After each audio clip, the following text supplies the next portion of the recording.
আপোনালোকে নিশ্চয় শুনিবলৈ পাইছে আমাৰ বিটিআৰ চৰকাৰখনে আমাৰ যুৱ প্ৰতিভাৰ প্ৰতি লক্ষ্য ৰাখি আমাৰ বিটিআৰ অঞ্চলত থকা ক্লাবসমূহৰ ইয়াৰ ৰেজিষ্টাৰ আছে নন ৰেজিষ্টাৰ আছে এই ক্লাবসমূহৰ কাৰণে কেলটছ বিভিন্ন সামগ্ৰী বিতৰণ কৰা হৈছে। ঠিক তেনেকুৱাকৈ আজি এই চৰাইবিল ব্লকৰ অন্তৰ্গত এই বৰবাদা অঞ্চলত এখন সভাৰ যোগেদি ইয়াত কমেও 55টা ক্লাব ইয়াত উপস্থিত হৈছে আৰু ইহঁতৰ কাৰণে ফুটবল আৰু জাৰ্চি আৰু লগতে নেট এইটো বিতৰণ কাৰ্যসূচী চলি আছে। গতিকে আমি ভাবোঁ আমি লক্ষ্য কৰিছোঁ বা দেখিবলৈ পাইছোঁ ইতিমধ্যে এই ফুটবল খেলৰ যোগেদি বিভিন্ন খেল আছে, কিন্তু আমাৰ অঞ্চলত বেছিকৈ ফুটবলে চলে। এই ফুটবল খেলৰ যোগেদি আমাৰ এই অঞ্চলৰ পৰাই বা কোকৰাঝাৰৰ পৰাই বা অসমৰ পৰাই বহুতো ভাল ভাল খেলুৱৈ উঠি আহিছে।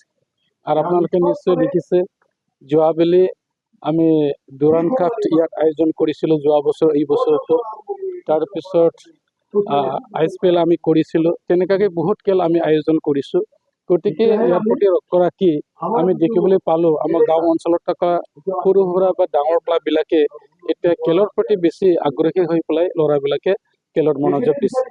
গতিকে আজিৰ এই সামগ্ৰী বিতৰণৰ দ্বাৰাই আমি আশা কৰিম আমাৰ বিভিন্ন অঞ্চলৰ পৰা যিসকল ক্লাবৰ নেতৃবৃন্দসকল আছে, খেলুৱৈসকল আছে, ইহঁতৰ ভৱিষ্যতে ভাল হওক আৰু প্ৰত্যেকেই যাতে নিজৰ নিজৰ ক্লাবত গৈ ভাল এটা খেল যাতে ভৱিষ্যতে প্ৰদৰ্শন কৰিব পাৰে, ভালকৈ প্ৰেক্টিচ কৰক, এইটো আমি আশা ৰাখিছোঁ।